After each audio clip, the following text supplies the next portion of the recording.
So, welcome everyone. Welcome to Man, a conversation about men's health. This program is brought to you by Northern Westchester Hospital, part of Northwell Health. My name is Dr. Richard Catanzaro. I'm the chairman of the Department of Psychiatry here at Northern Westchester Hospital. Today with me are two of my colleagues. First, Dr. Warren Bromberg. He is a board-certified urologist at Caremount Medical. He is the medical director of the prostate program and at the Cancer Treatment and Wellness Center, the director of the minimally invasive and robotic surgery program at Northern Westchester Hospital, and probably most importantly, a fellow New Jerseyan. Then there is Gerald Loehr, who is a physical therapist, doctor of physical therapy, MBA. He is a physical therapist at Northern Westchester Hospital.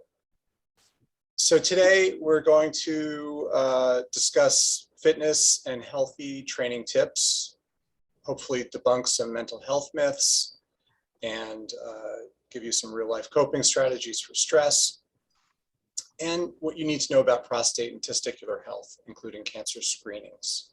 So just some business before we get started with the program. As time permits, we're going to be able to take questions and answer during the live presentation and at the end of our interview. So please put all of your questions in the chat or QA function. We will also address many of the pre-submitted questions from the registration. At any time during the presentation, if you're interested in booking an appointment, please private message us using the chat function with your name and contact information. One of our providers will contact you for assistance in answering your questions or booking your appointment. You can also provide your contact info in the survey at the end of the program. Your contact information and name will be kept confidential, of course. And just also, incidentally, this program will be recorded and a Zoom link will be available and emailed to you to share or watch again. So why don't we get started? So Gerald, I want to ask you a few questions to start. Sure. Firstly, well, welcome. Thanks for being with us. Thank you. So one question I know a lot of people have, including myself, are how often should we be doing resistance training versus cardio, or both? What do you think is the right mix? Yeah, so that's a good question. I think this question is really specific to each individual person based on their goals. Some people might be doing workouts to build muscle, or what we call hypertrophy, to increase the size of the muscles. And for any programs like that, 3 to 5 times a week would be great. You want to make sure, and we'll get to rest and recovery at a later point in this presentation. You want to make sure you're not working out the same muscle group multiple times a week without letting them recover, because that's really where your gains come in. And with the hypertrophy, people sometimes are misconstrued that if you're just trying to build muscle, that running or doing cardio could be non-beneficial. That's not necessarily true. Doing high intensity interval training or sprints can also help to build muscle while not burning a ton of calories. And what I mean by that is going for a 10-mile run at a low intensity where you're just kind of eating up some of those calories and not really spiking the metabolic rate. That might not be in the hypertrophic program. And then you have those who are going for more of a cardiovascular or heart health type of program, which would be more cardio based, 4 to 5 times a week. And the length of the workout will differ, again, based on their goals. If they're training for a race, if they're doing it just to get out, what level of intensity they're running at, or speed, inclines and declines as well.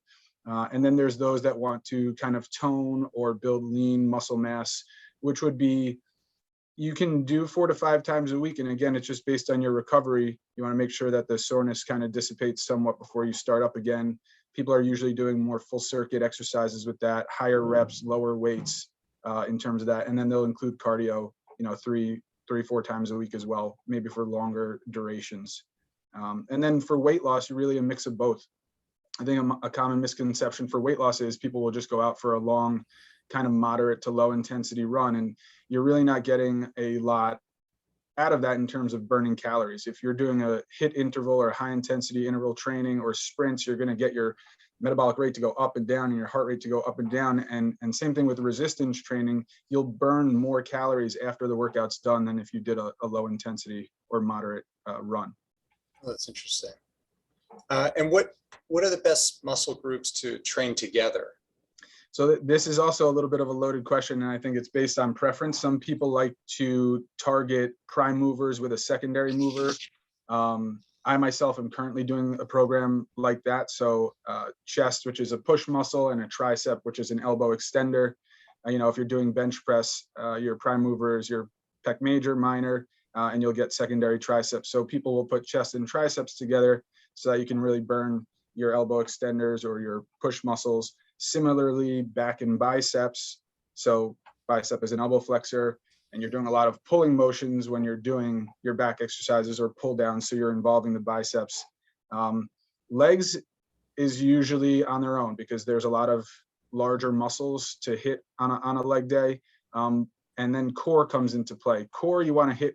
I like to hit when you're doing larger muscle groups because you have an increased spike of testosterone. If you just primarily do core alone, it's harder to reap the benefits of kind of the different hormonal balances that occur when you're getting a big muscle group going in.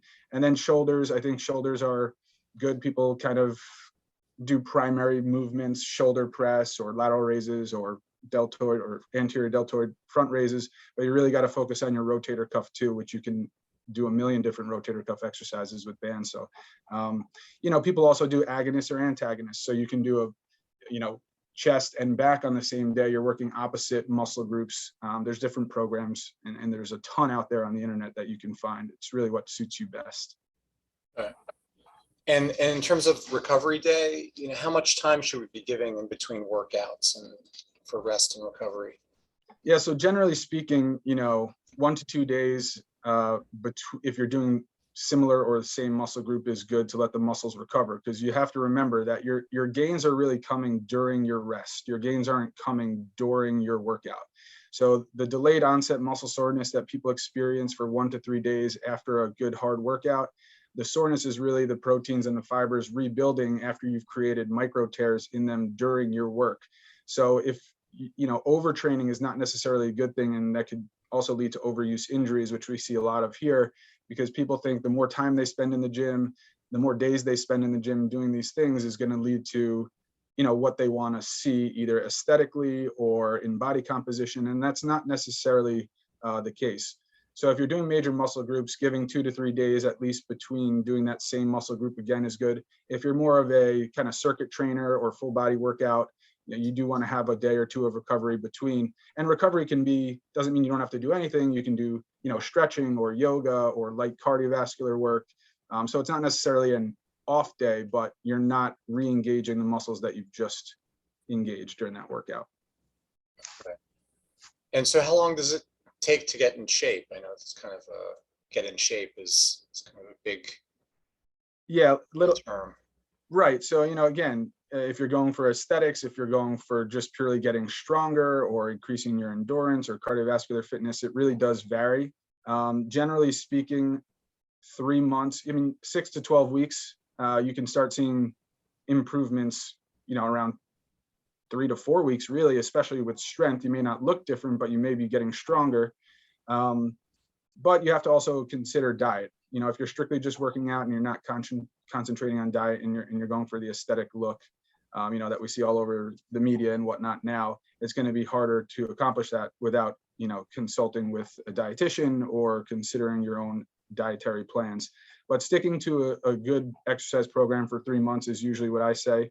And I like to use the term, people, when they're working out, if you stop getting sore, that's kind of an indicator that you either need to add more weight, add more reps, or change up your routine.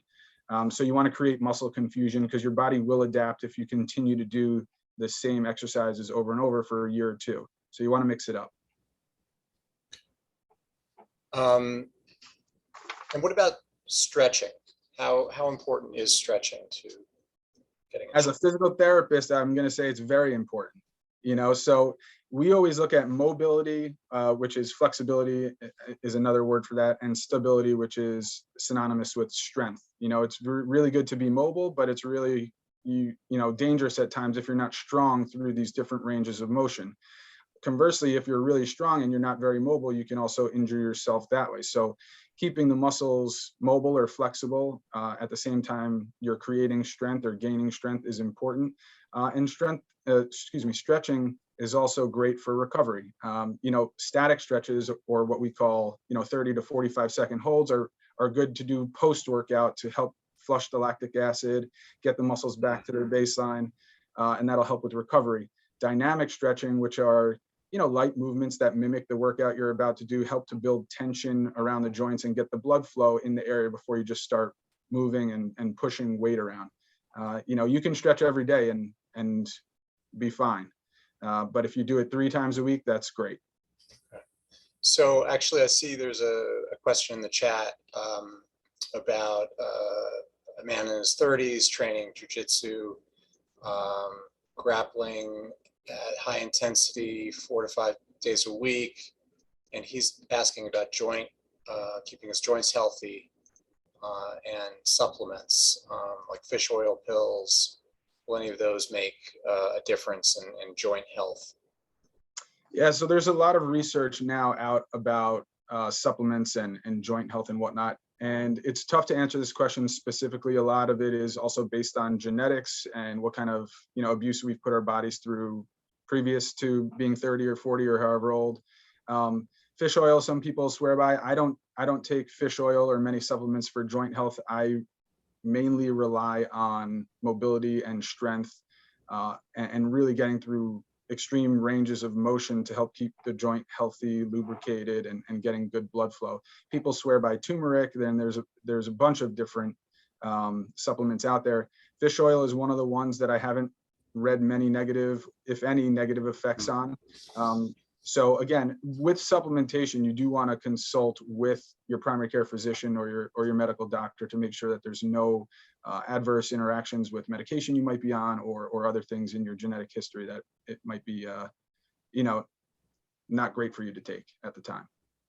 There's a second question related to that about keeping a fasting window from about 6 or 7 p.m. until the next day.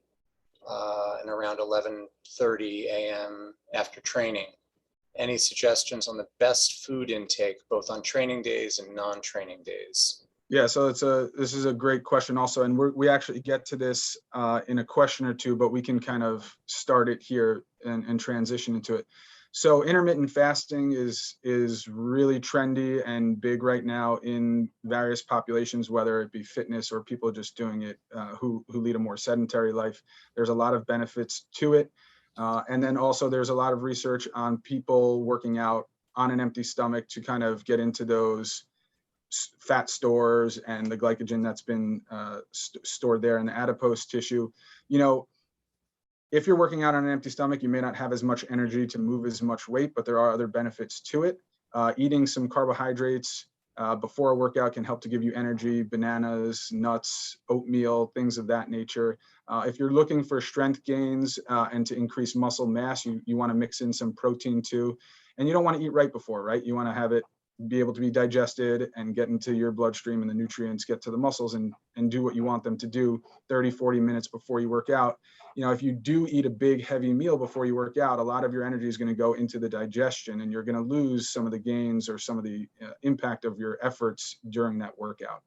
And then on non-training days, I think leading a healthy lifestyle in terms of diet has to be, overall. It's not you eat one way on training days and another on non-training days, right? Because what you put into your body on the day before a workout can also impact how you feel that following day. So lean meats, fish, I know some people have dietary restrictions. So if you're vegan or vegetarian, quinoa is high in protein. There's other pea proteins and whatnot that you can supplement for as opposed to, some of the carnivore type options. Okay. And I think, I guess one of the questions was, what's the best thing to eat before and after a workout? But so a lot of that. Right. So complex carbs, sweet potatoes, the carbs help to deliver some of the nutrients. It gives you energy, protein for strength building. And then afterwards, you want to have things that are low in GI or the glycemic index incorporated. So not all carbohydrates are bad. If you're eating white rice and white bread, that's not great. That's one thing, or Italian bread or pastas, and pasta can have a benefit too before a big run. I But hope so. yeah, absolutely. But fruits also have glucose and sugar, but they're lower on the index scale, and they provide good nutrition and value as well. So nuts, avocados, things that are good and have good fats in them as well. People get caught up in purely protein, low fat. Low fat, you need fat in order to build muscle, and you need carbs in order to deliver nutrients and have energy. So cutting out all or one of them is not necessarily key, but it all depends on your goals and what you want to achieve. And for building muscle, the food that is most helpful for that? Yeah, again, your lean meats, chicken, fish, things that are high in protein, especially for muscle building. There's a common misconception that people want to try to ingest as much protein as they can. The general rule of thumb is 1 gram of protein per pound of body weight. And that's a lot. If I'm 200 pounds and I'm trying to get 200 grams of protein in a day, it can be challenging, but you can supplement with protein shakes. And on, talking about the supplements, you want to try and read the labels carefully, because there's a lot of additives and junk in there that you don't need. But getting some amino acids or branched chain amino acids as well in after can help with recovery. Standard whey proteins are good. Casein protein is a slower digesting protein that you can have at night if you're really trying to make significant hypertrophic gains that will take time to digest and stay in your system longer. Okay. And I skipped over this earlier, but what exercises burn the most calories? Yeah, so again, another good one. Compound movements, generally speaking, multi-joint activity is great. So squats, deadlifts, anything that you're pressing or pulling are great for building muscle, but also burning calories. And again, going back to the high intensity interval training where you're getting your heart rate up and then down and up and down, something like sprints or hill sprints is also great, because those are going to burn more calories after the workout's done, as I was saying earlier, compared to a low intensity, longer run. When you're done, your body's pretty much recovered a half hour, an hour later. If you've ever done a hard workout and taken a shower after and then had your post-workout meal and you're still sweating, that's your body still working and recovering from that workout. And it'll spike your metabolic rate or your metabolism even more so to continue working after you're actually done. Okay. I see Dr. Bromberg put a question in the chat about massages of active muscles after an intense workout. Are they beneficial? I like the way you think, Dr. Bromberg. Yeah, so they can be, right? I mean, you don't, after a very intense or active workout, your muscle is going to be tight. There's going to be a lot of blood flow in the area, and you don't necessarily want to flush that blood out right away, because it's still delivering nutrients. It's getting rid of waste products. So, later on in that day, or even the next day when you're in your recovery mode, would be better suited for the massage or soft tissue work. The stretching after is great. Foam rolling more so the next day. You don't want to stretch a muscle or do intense soft tissue work right after it's continuously been contracted for a period of time with a load. Okay. I think you talked about this earlier, but is there anything else about pre-workout supplements being, good or bad for you in general? Yeah, so I think with workout supplements, you have to remember that your body does adapt to things that you're putting it through or putting into it. So, for example, a lot of people hear the word creatine, and creatine can be great. It's also naturally found in a lot of red meats. But if you're continually supplementing creatine or anything else, you want to make sure that you have a loading period, and then you say it's a 30-day, tub or bin or whatever you have. You want to take 2 to 3 weeks off after that, so your body can get back to its baseline and not continuously load it. Things for pre-workouts that are great. I mean, some people just have coffee. Caffeine is great to get people going. L-tyrosine is another good one. citrulline malate, beta-alanine, some branched chain amino acids can help with performance in the gym. But again, you want to, cycle on and cycle off and not be continuously on the same supplement for an extended period of time. Multivitamins are different. Multivitamins are great, or a green supplement is also great, and that's a daily supplement you can take. And Gerald, there's another question in the chat. What are some good ways of preventing fatigue, muscle fatigue and cramps during workouts? Yeah, so that's a good question. So hydration is super important. Muscles are 75% water. So you want to make sure that you hydrate before you work out and the day before you work out, during your workouts, and then thereafter. Cramping can sometimes point to an electrolyte issue. So you want to make sure you're having enough of your salts and your potassiums and things of that nature. Stretching can help with cramps, but also your rest and recovery days. If you're cramping or you're finding you're fatiguing very quickly, you might want to revisit how long you're taking between workouts of specific muscle groups to give them maybe more time to recover so that you can get the most out of it. Just related to that, I'm wondering, any thoughts on those sports drinks that claim to have all sorts of electrolytes? Yeah, a lot of sugar in the sports drinks. G2 or G0 has come out with less sugar, but then you're looking at, different sweetener additives. So you want to be careful, with those. They can taste good. Sometimes it's nice to, pour half into another bottle and then fill the rest up with water, so you're not getting oversaturated with sugars. But really, water during an exercise is great. If you have severe cramping, like you can't walk cramping, a quick shot of pickle juice, if for some random reason you have it with you, can help with that. But it really comes, in your nutrition and diet as well.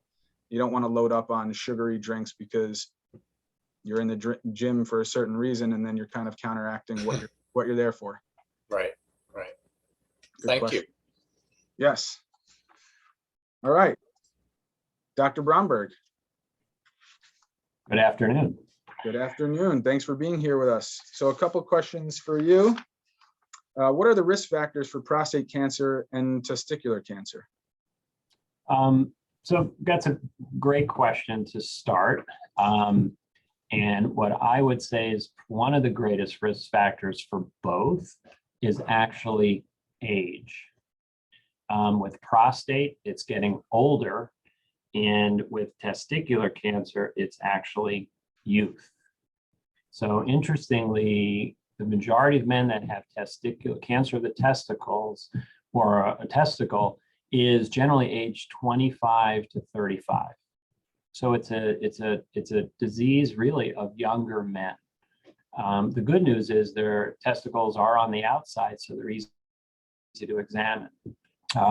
The other good news is while we hear about testicular cancer, for example, Lance Armstrong, celebrities, it's a rare disease, in fact. It's just because it affects younger men, I think that it gets tremendous amount of, publicity and notoriety, and obviously men are very concerned. But it's a rare disease, and it does affect younger men. Prostate cancer, on the other hand, the average age is generally a man in his 60s, so it's an older group. And as men get older, prostate cancer becomes more common. Overall, about 15% of men in their lifetime will be diagnosed with prostate cancer. On the other hand, by the time a man is about 90, somewhere around 75% of those men will actually have prostate cancer. It's just it'll never be detected, probably never needs to be detected. And so one of the main issues with prostate cancer is, it's a very prevalent cancer, and it only probably needs to be detected in the 15% of men in whom we're finding it. So older men, prostate, not exclusively, but generally younger men, testicular cancer. Great, thank you. And you covered my next question, which was the prevalence of prostate and testicular cancer, which is shocking. I didn't know those ages were so low for the testicular cancer. Right, that's the thing. So it is definitely younger men. So there's a bit of a spike for men in their 50s and 60s, but it's a small spike. But after one is 35 to 40, testicular cancer is quite rare. Got it. And what are some of the best ways or screening methods for prostate and testicular cancer? And what age should we and men start doing them, and how often? Okay, so the testis is easy. because they're there. They're usually obvious. And most men probably get to know their own external anatomy at a relatively young age. And I think, you're not going to know necessarily that you have testicular cancer, but what you'll notice perhaps is a change, right? So you may say, you know what, I've gotten to know my body. I know how things feel. I know where they are, which I think men should do, probably starting in their teens. And an easy way to do that is certainly in the shower. It's a simple way to do it. But it's essentially get to know your body, get to know how things feel. And then if you feel a change, right, something different, a testis has suddenly gotten a little bit larger. I think most testicles feel sort of like a hard-boiled egg, right? And if you say, you know what, it feels almost as if there's a marble inside of that testis. It's a little bit misshapen, it's sitting in a funny manner. I think it's somewhat uncomfortable. It's easy enough to say, all right, I need to see a physician and have that formally evaluated. So I think the best thing to do, and it doesn't have to be every day, but periodically, a basic self-exam, and I think it applies for women with breast cancer. Women are told, examine yourself because you know yourself best, and it's the change. Prostate obviously is different. I think men would be hard pressed to be able to examine themselves. And even with your flexibility program, it's going to be difficult. But the way we evaluate a man's prostate is two things. The physician feels the prostate. It's a digital rectal exam, a little uncomfortable, but it only takes about 3 seconds. So you can examine a prostate and assess, like you would with a testicle, how does it feel? Is there a hard area? Is there a firm area? Is it asymmetrical?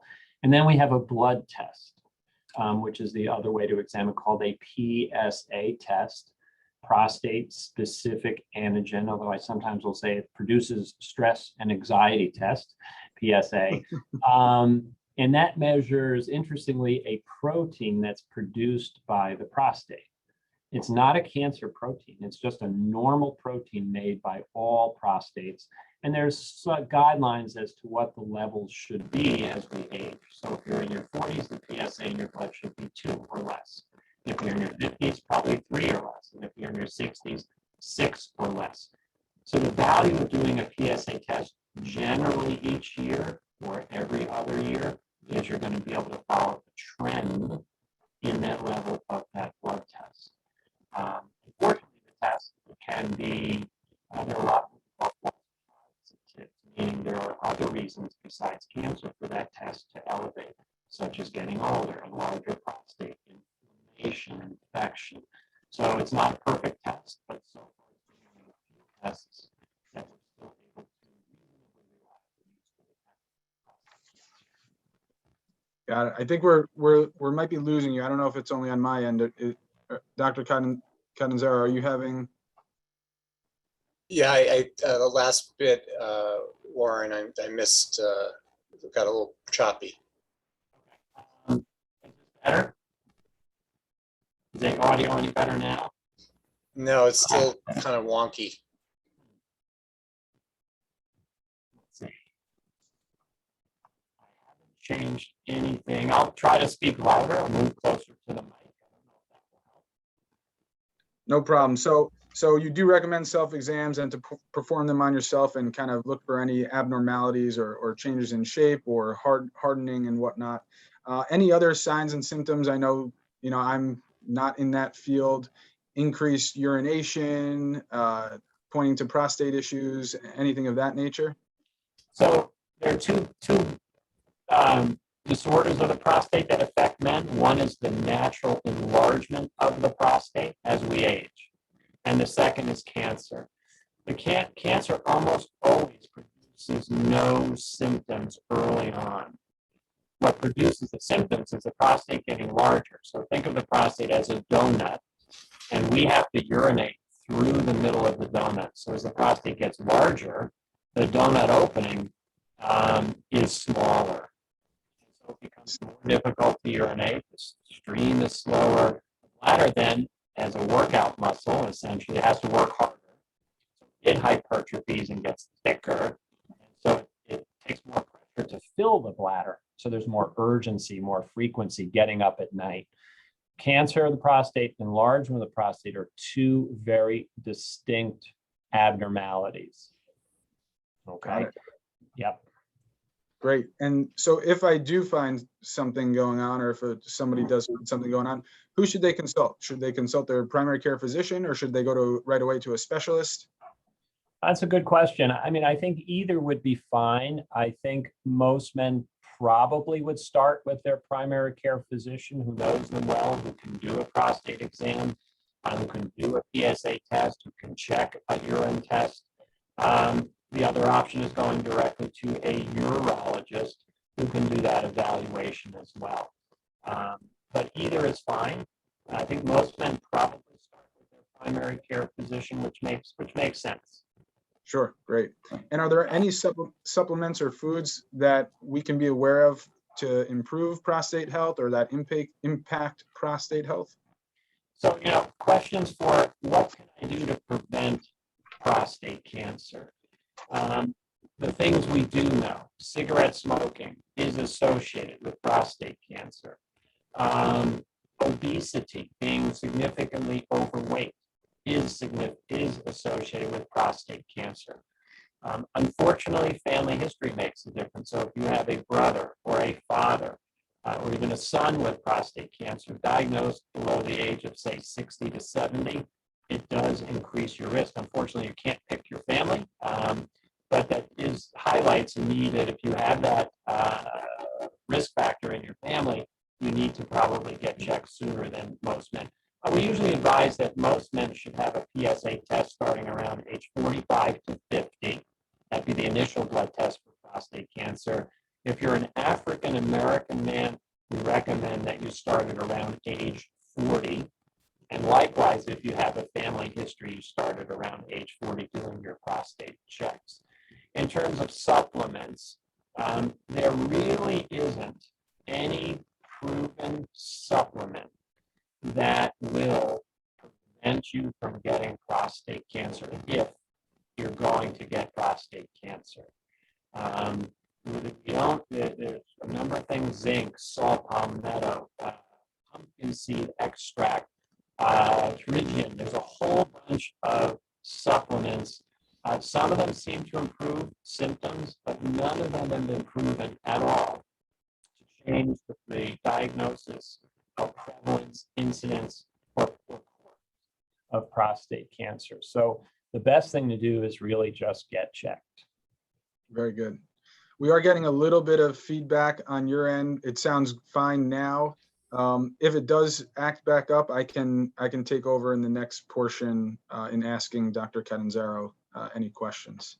So we'll just do this. Yeah. Help. All right. Well, thanks. So Thank you.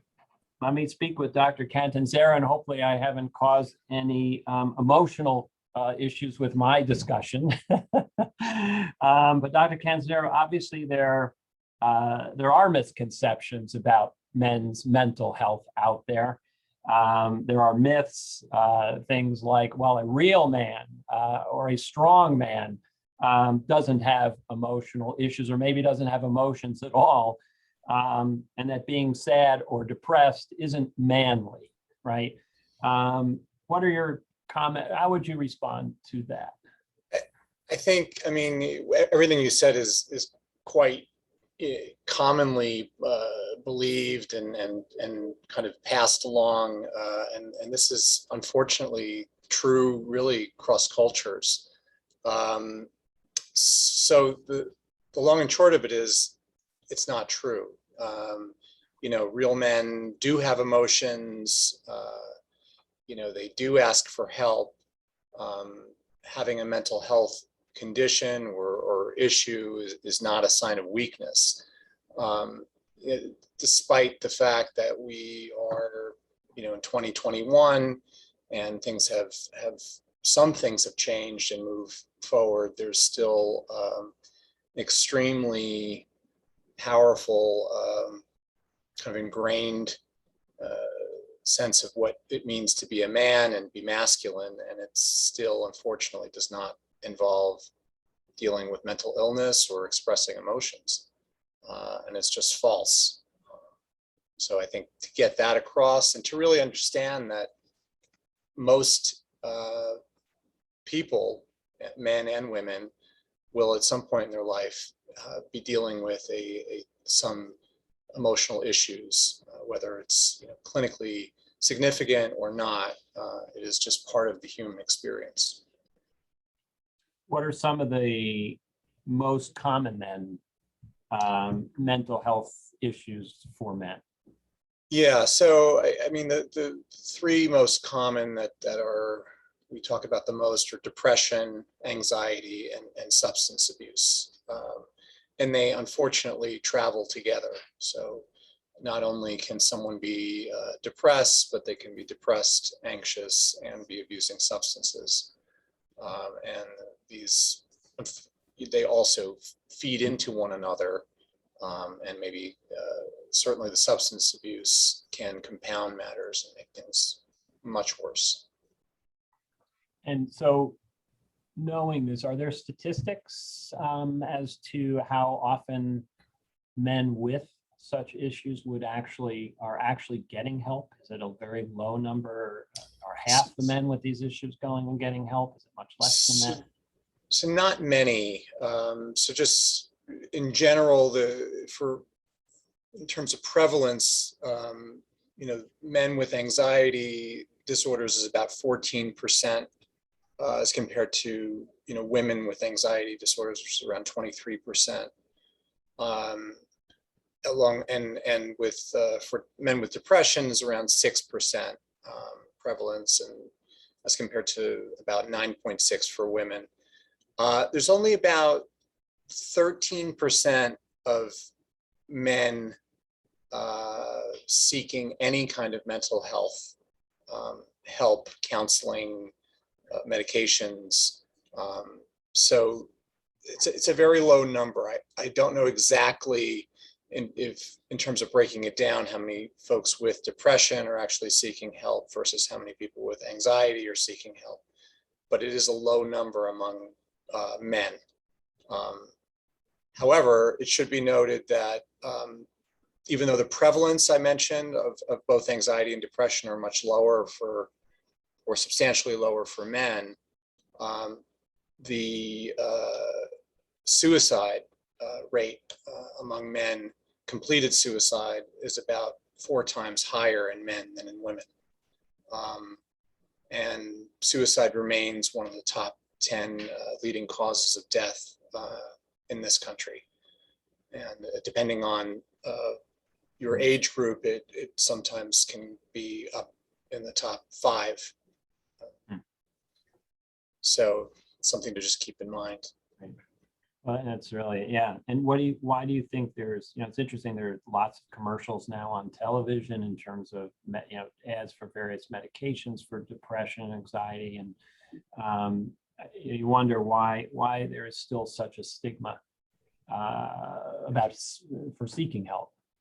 Yeah, it is a great question. It goes counter to, really not only what it's meant to be a man, but also what it's meant to be, an individual, that you can't succeed on your own, that you need help.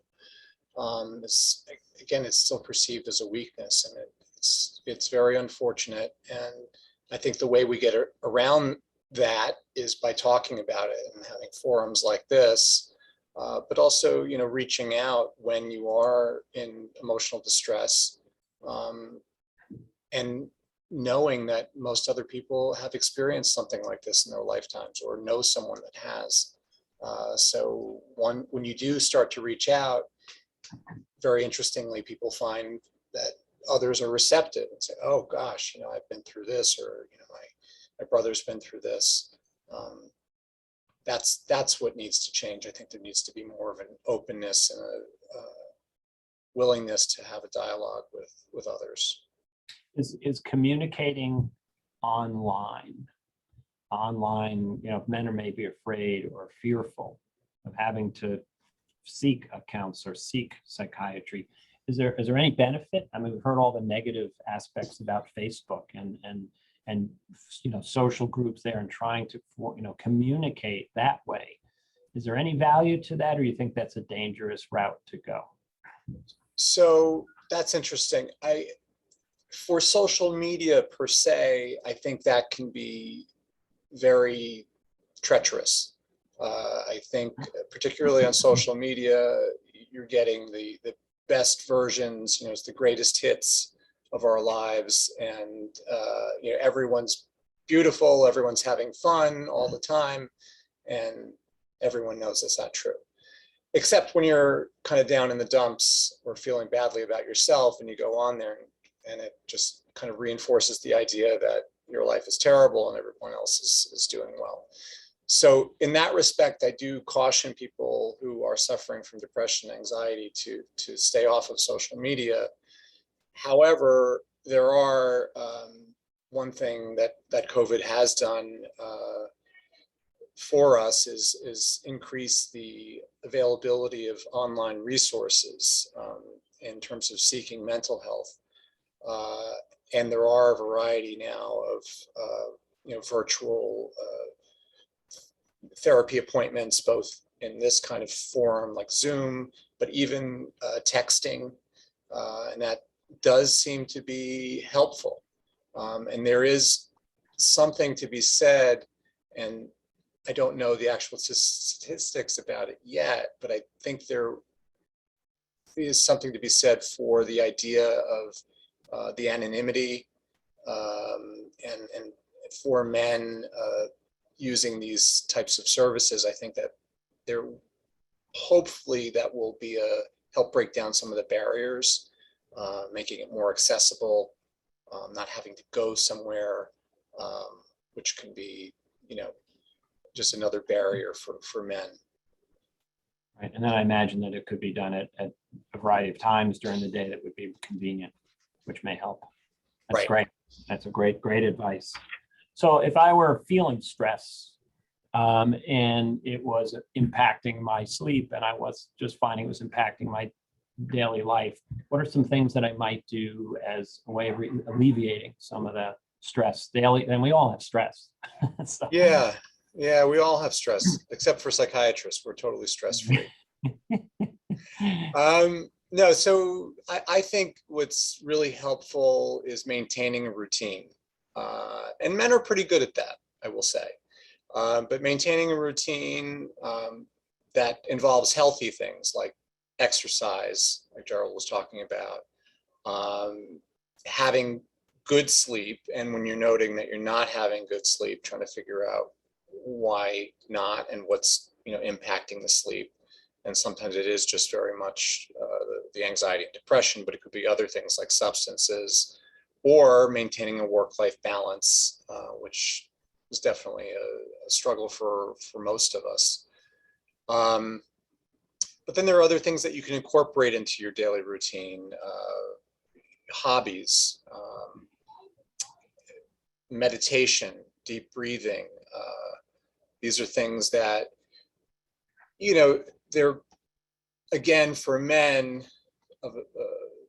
depending on what kind of version of masculinity you subscribe to, it may not sound like things that you would want to do or be manly, but they're worth a try. And again, now with the internet and the world of apps, there are a lot of very high quality apps for meditation that are readily accessible, and you can kind of do this discreetly on your own. The other thing I would say to kind of help mitigate stress is avoidance of substances. Now,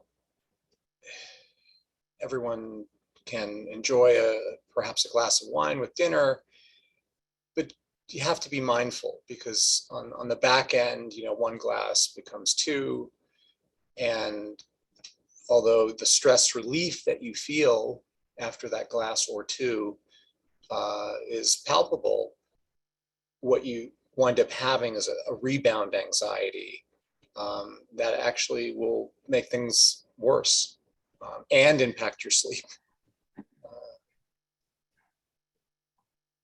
Oh, it's great. That's really helpful. So what are some signs and symptoms of anxiety or depression? Yeah.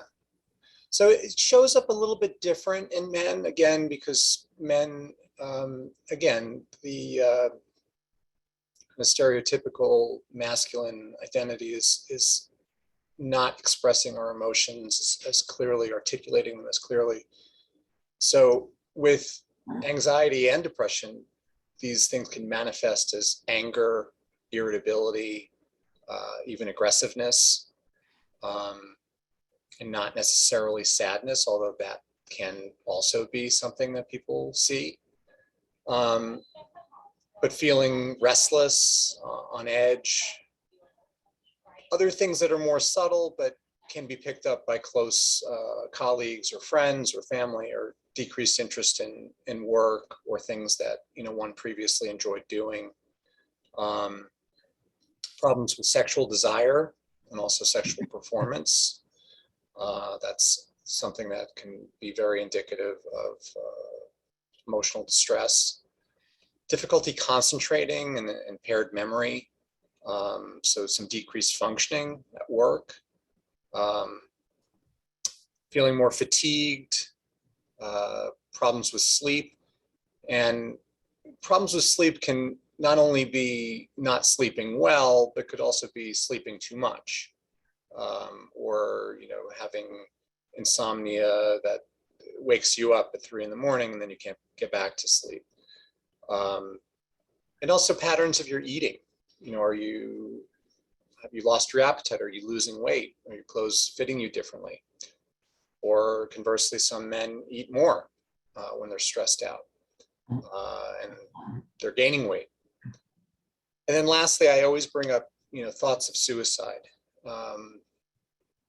If you're experiencing this, or friend or family member is expressing thoughts of wanting to die or harm themselves, that's a red flag that needs immediate attention. So if you had a friend and you observed maybe some of those symptoms or signs, what might you advise that and they were concerned, what might you advise that person to do for their friend? Are people receptive to help? How would you approach that? I think it really depends. I would stress that they don't let it go, that they find a time to discreetly approach this person and ask them how they're doing, and not only ask them how they're doing, but express that they're concerned about them. I've seen that you're kind of keeping to yourself more often. You don't seem yourself. You seem a little bit off. You're not eating very much these days. What's going on? I think opening a dialogue like that is really the first step.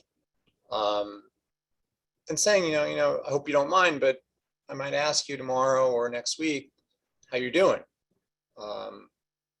And if the person is receptive and, or maybe receptive, you can certainly make recommendations to seek professional help. Whether, that's seeing a psychiatrist, a psychologist, social worker, or another kind of psychotherapist. There are, as I mentioned earlier, a variety of different ways and modalities now that are more accessible. Still, it is as accessible as getting tied into mental health is. It still is a challenge, and a lot of that goes beyond the scope of this talk, but a lot of that has to do with insurance coverage and issues with getting payment. So a lot of folks can't have their insurance pay for the help that they need, but I think we're working towards getting better at that. And then lastly, there are the National Suicide Prevention Hotline, which is something that's 24/7 available. I think I could put it in the chat, but it's 273-8255. And that's, kind of it's definitely a resource. I won't say last resort resource, because oftentimes they can just be able to direct you towards something that's more local. Well, that's great. That's a great summary. And I think, it went from some minor symptoms and so forth to somebody who's really struggling, right? And then using a hotline, for example, or speaking to their physician or speaking to a spouse or a loved one and say, look, I'm really in trouble, right? There are numerous ways for that person to reach out and access some assistance. That's what you're saying.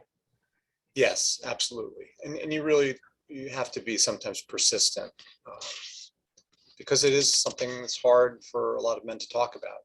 Mhm. And it won't change unless we do something about it, the people here. Right, very good. So let's jump back to Gerald. I think there was a question submitted earlier. How do I lose weight? What's the best way to lose weight with training and diet? What do you recommend? What's your pathway to being thin, strong, and flexible and mentally stable? Well, exercise will help with the mental stability. But yeah, I think I alluded to some of this a little bit before in my segment. If you really want to get down to how to lose weight, you have to look at calorie surplus versus calorie deficit. If you're intaking more calories than you're burning throughout the day, that's going to lead to a calorie surplus, which then turns into added weight. If you're trying to lose weight in a healthy manner and you have calorie deficits throughout your day based on what we call basal metabolic rate, which is just the amount of calories that your body needs to perform breathing and your heart beating and your lungs working, and that basic function without doing anything increase is different for every person. So I'll use myself as an example. 6'3", 200 pounds. I'm an active person, and I require roughly 2,050 calories just to breathe and live a normal day. With the activities that I do, people have smartwatches now. You can kind of get a sense for how many calories you burn in a workout, and then you can add maybe another 200 for when the watch goes off and you're still burning calories thereafter. And you can do the math to really see how many calories you should be having, whether to put you in a deficit to lose weight or a surplus if you're trying to gain muscle mass or gain weight. And some people are, believe it or not, some people do try to gain weight or increase, the size of their muscle.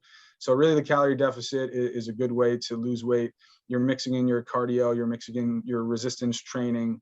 And just for people who don't have the opportunity to get to a gym or have the resources of weights, just getting out and walking or looking up a easy body weight movement or functional movement session. There's a ton you can do with just your body weight. And I think people are discouraged sometimes because they could be in a really bad place or unpleased with the way they look or feel, and they don't want to go into a gym and put themselves in front of people. But doing things at home can be a good start to get you to an area where you're comfortable and exposing yourself to doing things out in the public and getting more involved that way. Great. Well, thank you, gentlemen. It's been very enlightening. And thank you, everyone who joined us. So a couple of things before we finish. I would ask that everyone complete their survey that will pop up on your screen immediately following this webinar. Your feedback is important to us. Additionally, if you have a question that was not addressed during the live presentation, or if you'd like to make an appointment with one of our providers, please put your name, contact info, and question in the designated field, and someone will get back to you. The program recording link will be sent out to your email addresses tomorrow. And thank you all, and have a great day. Thank you. Thanks, guys. Thank you, everybody.